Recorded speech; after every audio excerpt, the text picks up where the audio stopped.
आज प्रयागराज में गंगा, यमुना और सरस्वती के संगम पर प्रधानमंत्री मोदी पूजा करने वाले हैं।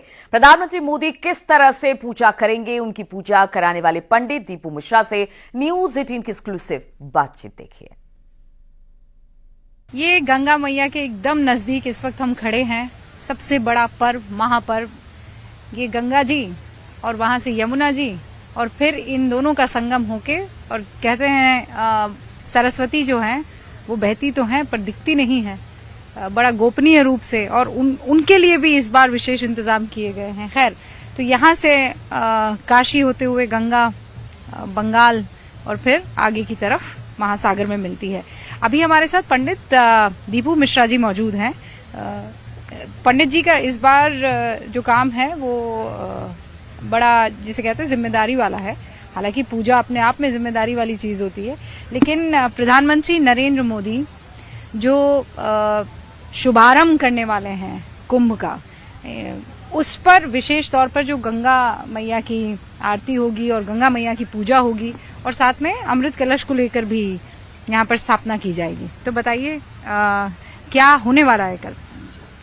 जैसे ही माननीय प्रधानमंत्री जी का आगमन होगा तो शंख और डमरू वादन से हमारे ब्राह्मण उनका स्वागत अभिनंदन करेंगे और पूजा स्थल मंच पर ले जाएंगे, और वहां पर गौर गणेश का पूजन कराया जाएगा और कुंभ कलश का पूजन कराया जाएगा। कुंभ कलश के पूजन के साथ ही माँ त्रिवेणी की भव्य पूजा और आरती का कार्य संपन्न कराया जाएगा ताकि महाकुंभ मेला सकुशल संपन्न हो। कितने मिनट और कितने वक्त का ये पूजा अर्चना का कार्यक्रम है?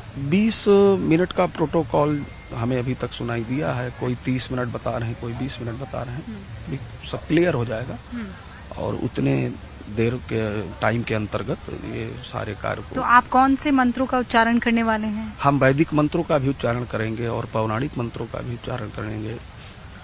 हम उन मंत्रों का उच्चारण करेंगे जिससे सभी श्रद्धालुओं का मनोकामना पूर्ण हो, और बहुत से श्रद्धालु हैं जो शायद कुंभ में आ भी ना पाए, स्नान कर भी ना पाए।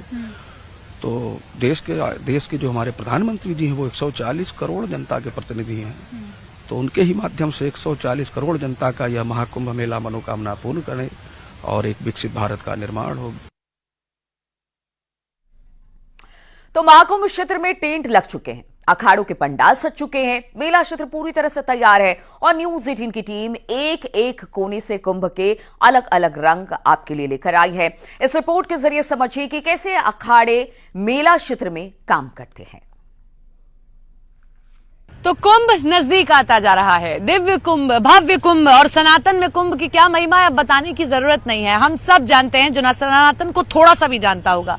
तो हमने सोचा कि क्यों ना कुंभ शुरू होने से पहले जाया जाए, जब अखाड़ों को अलग अलग जगह दे दी गई है और सब अपनी अपनी कुटिया बना रहे हैं। तो मुझे एक बड़ी खूबसूरत सी कुटिया दिखी, मैं अखाड़ा भी पूछूंगी कौन सा है, लेकिन थोड़ा सा दिखा देती हूँ। देखिए जैसे वो बनाया गया ऊपर, तो मैंने पूछा कि भाई ये क्या है, तो उन्होंने कहा कि भाई यहाँ पर उनके गुरुदेव का स्टैचू रखा जाएगा। थोड़ा सा और कैमरा पैन अगर मेरे कैमरा पर्सन करेंगे तो मैं ऊपर तो नहीं दिखा पाऊंगी क्योंकि सूर्य देवता की किरणें आ रही हैं। तो ये ऊपर इन्होंने दिया जलाया हुआ है जो ऊपर पुल से, शास्त्री ब्रिज से साफ साफ दिखाई देता है। तो ऐसी पूरी व्यवस्था की गई है। कुछ साधु संत हैं, क्योंकि कुंभ तो मेला ही साधु संतों का है, जहां आप साल भर में कोई साधु संत ना देखें, लेकिन आप कुंभ में आइए, आपको अलग अलग जगहों से आए साधु संत दिखेंगे। महाराज जी देखिए सब यहाँ पर हैं। महाराज जी सीताराम। सीताराम सीताराम। कहाँ से हैं आप लोग? हम एमपी। आप एमपी से जी। आप? हम तो अयोध्या से। अयोध्या, राम की नगरी, नजदीक वाले। उत्तर प्रदेश के हैं। उत्तर प्रदेश के हैं आप। आप कहाँ से आए हैं? वृंदावन। वृंदावन, ये राधे राधे वाले। आप आसपास ही वाला मामला है आपका। हाँ हाँ। और आप? एमपी। आप एमपी से आए हैं।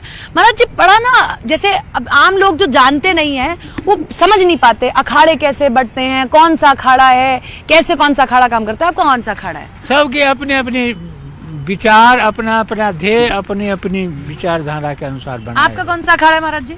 हमारा अखाड़ा नहीं, हमारा है रामायण दिगंबर अखाड़ा में। दिगंबर अखाड़ा। अच्छा, अब ये कैसे बाकी अखाड़ों से अलग है, क्या है, मतलब कैसे पद्धति है पूजा की, काम की? पूजा की काम की पद्धति है, दिगंबर अखाड़ा श्रेष्ठ है। हाँ। निर्माणी है, निर्मोही है। हाँ। जैसे जूना अखाड़ा है। हाँ। ये अलग अलग अखाड़े इनके नाम होते हैं। हाँ। और हमारा जो अखाड़ा है दिगंबर है। हाँ। तो ये अच्छा चलता है। हाँ। संत सेवा करते हैं। कहाँ का है मुख्यतः? अयोध्या का?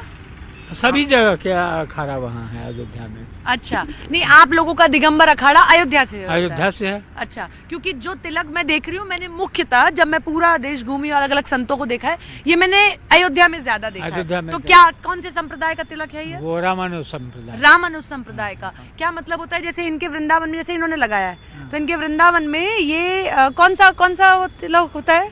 ये गौड़ तिलक बोलते हैं इसको, शायद गौड़ तिलक बोलते हैं। आपका ये कौन सा? रामानुज वाला क्या मतलब होता है? जैसे इनके यहाँ पे एक राधा होते हैं, एक कृष्ण होते हैं, मेरे यहाँ भी राम लक्ष्मण होते हैं, बीच में जानकी होती है। समझाइएगा जरा, उंगली रख के अगर समझा पाए तो। ये इसमें राम लक्ष्मण होते हैं, बीच में जानकी होती है। ये लाल वाली बीच में जानकी माँ है, और ये नीचे? नीचे में नहीं, हम लोग में देखो नीचे कुछ नहीं है, ये मिला हुआ। अच्छा, इनके में नीचे लगा है। इधर आइए, इधर आके मैं डिफरेंस बताऊं। इधर जरा खड़े होइए। ये वृंदावन से हैं, ये अयोध्या से हैं। ये आपने कहा ये राम है, ये लक्ष्मण है, बीच में माँ जानकी। आप लोग नीचे नहीं लगाते? नीचे नहीं लगा। आप लोग नीचे लगाते हैं क्योंकि इनके में सिंहासन कहा जाता है इसको। ये सिंहासन है ना? तो और अभी कब से आप लोग लगे हुए हैं यहाँ पर? यहाँ पे मतलब इस कुटिया में? हाँ। इस कुटिया में तो कहेंगे कि हम तो सालों भर रहते हैं, 12 महीना रहते हैं। नहीं, लेकिन अब कुंभ लगाया तो अब लगाया होगा ना? नहीं, एक बार सभी दिन हम 12 महीने एकदम। अच्छा, आप लोग यहीं रहते हैं? यहीं रहते हैं। कितनी खुशी है कुंभ लगाया है? बहुत अच्छा लगता है, बहुत अच्छा। संतों का समागम हो रहा है, सब पीले पीले उसमें दिखाई देंगे हैं। और महाकुंभ में लाखों श्रद्धालु कल्पवास करते हैं। इस दौरान वो वहां बने अस्थायी टेंट में रहते हैं और इस दौरान उनके लिए कुछ लोग मिट्टी से बने देसी चूल्हे को बना रहे हैं ताकि कुंभ में कल्पवास करने वाले श्रद्धालु अपना खाना वहां पर पका सके। कुंभ में सबसे बड़ी बात यही होती है कि आप डुबकी लगाइए, 12 साल में ये आपको मौका मिलता है। लेकिन ये अवसर भी होता है कुछ लोगों के लिए। सरकार के लिए तो रेवेन्यू जनरेट होता ही है, लेकिन आम लोग जो छोटे छोटे लोग हैं वो अपने लिए अवसर ढूंढते हैं। देखिए जरा मेरे आसपास आपको कितने चूल्हे दिखाई दे रहे होंगे, मिट्टी के चूल्हे बनाए गए हैं।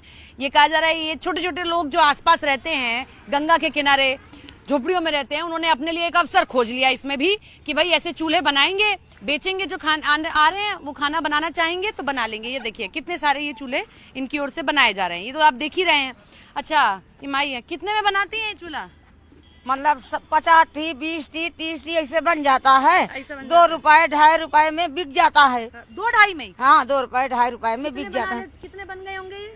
अरे 100-200 चूल्हा होगा। 100-200? हाँ, तो मतलब 200-300 रुपए कमा लेंगे? हाँ कमा लेते हैं। अच्छा, हाँ। बस 2-2.5 में हो जाएगा? हाँ, 2-2.5 रुपए में बिकता है। बिक जाता है? हाँ। कितने लोग लेते हैं? अरे बहुजन जैसे दुकान रख लेते हैं अपना बाड़ा में, वो आते हैं ले जाते हैं खरीद के। हर साल कुंभ, हर बार जितनी बार कुंभ लगता होगा बनाती होंगी? हर माघ है। तो ये कितने लेकिन पतले पतले से हैं, इन पे टिक जाता है? हाँ, टिक जाते हैं। बन जाता है? हाँ, बन जाते हैं। तो ये तो आपने बढ़िया मौका ढूंढ लिया पैसा कमाने अब क्या करे पीछो, अब गरीब मनई क्या करे। अब यही धंधा है, गोबर कंडी यही मजदूरी है कब तक हमारा लोग बनाती के। रहेंगी? जब तक कुंभ चलेगा तब तक नहीं, जब तक मेला रहेगा हाँ। तब तक बनाएंगे। हाँ। जब बिक जाएगा फिर उसके बाद अपना गोबर कंडी यही करेंगे। एक दिन में 100-200 बिक जाते हैं? हाँ हाँ, वो आएंगे तो ले लेंगे, 200-250 ले लेंगे। तो महाकुंभ में इस बार श्रद्धालुओं के लिए व्यवस्था शानदार की गई है। अगर किसी भी श्रद्धालु की तबीयत बिगड़ी तो उसके इलाज के मुकम्मल इंतजाम किए गए हैं। मेला क्षेत्र में 8 बेड का एक आईसीयू अस्पताल बनाया गया है जिसमें एआई का भी इस्तेमाल किया गया है। इस अस्पताल में स्पेशल डॉक्टरों की टीम तैनात की गई है जो दिन रात यहां पर काम करेगी। सनातन का सबसे बड़ा समागम कुंभ मेला देखिए लगकर तैयार हो गया है और जो तैयारियां हैं वो अपने अंतिम चरण में पहुंच गई हैं। इसमें सबसे महत्वपूर्ण है कि जो लोग आते हैं, अगर उनमें कोई उसमें इंजर्ड हो जाता है, किसी को अगर जरूरत है अस्पताल की, तो क्या वो शहर की तरफ जाएगा? जी नहीं, उसे शहर की तरफ जाने की जरूरत कतई नहीं है। मेले के अंदर ही, क्योंकि इसे जनपद घोषित किया गया, इस जनपद के अंदर ही एक बड़ा अस्पताल बनाकर तैयार किया गया। पहले तस्वीर दिखा देती हूं और फिर संबंधित व्यक्ति से आपकी बातचीत कराऊंगी। ये तस्वीर आप देखिए, देखने में आपको लगेगा कि एक हाईटेक अस्पताल में हम लोग पहुंच गए हैं और किसी बड़े शहर का बड़ा अस्पताल है। ये कुंभ मेले में बनाया गया एक आईसीयू यूनिट है। एक आईसीयू यूनिट आप देख रहे हैं और भी ऐसी व्यवस्थाएं यहां पर की गई है, पूरी हाईटेक व्यवस्था। और सबसे महत्वपूर्ण, जो सबसे इंपॉर्टेंट है, जो सबसे अलग दिखाई दिया, वो ये कि देखिए किस तरीके से नाम दिए गए ताकि पेशेंट्स को, डॉक्टर्स को बहुत आसानी से याद रहे। और क्योंकि पूरी तरीके से थीम भी याद रखी गई है, गंगा, यमुना, सरस्वती, सरयू, सतलज, यानी कि वो सभी नाम जो हमारी सनातन धर्म की परंपरा से जुड़े हैं और जो हमारी नदियों के, पवित्र नदियों के नाम है, वो दिए गए हैं। हमारे साथ में doctor Vivek Kumar Mishra joint director हैं और उनकी निगरानी में ये सब कुछ किया गया। बड़ी अच्छी व्यवस्था की गई है। अगर आकर देखा जाए तो ऐसा नहीं लग रहा है कि किसी मेले में कोई अस्पताल बना दिया गया, लग रहा है कि कोई बड़ा चकाचक से अस्पताल बाहर है। देखिए, इसमें ये 100 बेड का अस्पताल है। हाँ। इसमें लगभग सारी स्पेशलिटी हम लोगों ने रखी है। Surgeon, physician, gynaecologist, dermatologist, chest physician और डेंटिस्ट और नाक कान गले वाले, ENT वाले। और ये 10 बेड का ICU हमारा जो है ये चलाया जा रहा है, क्या कहते हैं, कैंट बोर्ड अस्पताल द्वारा। और ये इसमें AI बेस्ड अस्पताल, ये पहला भारत का पहला AI बेस्ड ICU है, जिसमें कि हमारे 4 कैमरे लगे हैं, आप देख रहे हैं चारों तरफ। इन कैमरों में ये AI सपोर्टेड हैं। तो अगर जो हमारे मॉनिटर आप देख रहे हैं यहाँ लगे हैं, मल्टीपैरा मॉनिटर, इसमें जो भी आपके मल्टीपैरा मॉनिटर हमारे जैसे इसमें SpO2 89 के नीचे जाएगी, वैसे ही ये बजर बजाना शुरू कर देगा। ऐसा नॉर्मल उसमें नहीं होता है? नहीं, नॉर्मल नहीं, ये पहली बार एक्सपेरिमेंट। अच्छा, ये पहला व्यवस्था यहाँ आप लोगों ने की है कि अगर SpO2 बढ़ा तो कम ये हुआ। कम हुआ, माफ कीजिएगा, हाँ। तो ये बजर अपने आप बजेगा। ये बजर अपने आप बजेगा और बजर 3 जगह बजेगा। एक हमारे जो एडिशनल डायरेक्टर हैं, जो हमारे नोडल हैं यहाँ के, पूरे जो है इस व्यवस्था के, उनके पास, कैंट बोर्ड अस्पताल के डायरेक्टर डॉक्टर सिद्धार्थ के पास, और लखनऊ मेदांता में जो क्रिटिकल केयर वाले हैं दूर उनके, तक जी जाएगा? जी जाएगा। अच्छा। और जब तक उस समस्या का निदान नहीं होगा तब तक वो बजर बजता रहेगा। काशी से प्रयागराज का रिश्ता हमेशा से ही खास रहा है और अब जब महाकुंभ है तो फिर काशी के कारीगरों ने एक खास दुपट्टा तैयार किया है जिसमें महाकुंभ की गाथा को दर्शाया गया है।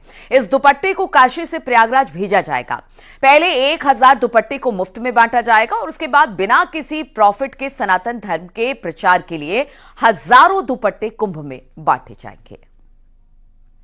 तो कारीगरों ने तैयार किया है, काशी के कारीगरों ने, जहां पर महाकुंभ की जो पौराणिक गाथा है, महाकुंभ की गाथा को दर्शाता हुआ ये दुपट्टा बताया जा रहा। 5 लाख वाहनों की भी यहां पर पार्किंग होगी। और साथ ही दुपट्टे की बात की जाए तो कारीगरों ने ये खास दुपट्टा तैयार किया है और इसको बांटा जाएगा और साथ ही साथ ये जो है ये लोगों में प्रचार प्रसार का एक माध्यम भी बनेगा। तो तस्वीरें हम आपको दिखा रहे हैं। महाकुंभ की गाथा बताता हुआ ये दुपट्टा, 1000 दुपट्टा यहां पर भेजा जाना है और उसके बाद इसे कुंभ की गाथा के तौर पर प्रचार प्रसार के लिए भी इस्तेमाल किया जाएगा।